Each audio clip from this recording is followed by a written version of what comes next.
24 तास ग्रामीण न्यूज, ग्रामीण भागातील ग्रामीण बातम्या। वाई बाजार ग्रामस्थांची प्रतीक्षा संपली। पिंटू पाटील वायफणीकर यांच्या प्रयत्नाने बससेवा पुन्हा सुरू। वाई बाजार गावात गेल्या अनेक दिवसांपासून प्रलंबित असलेला गावातील बससेवेचा प्रश्न अखेर सुटला आहे।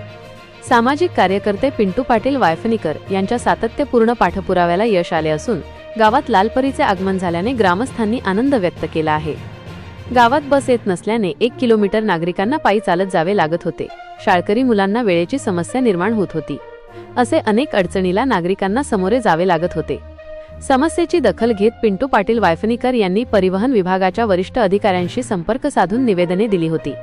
प्रवाशांची होणारी गैरसोय लक्षात आणून दिल्यानंतर प्रशासनाने सकारात्मक पाऊल उचलले।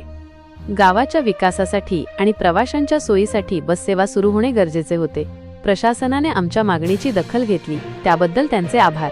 यापुढील काळातही ही सेवा नियमित राहील, यासाठी आम्ही प्रयत्नशील राहू, असे मत पिंटू पाटील वायफणीकर यांचे आहे।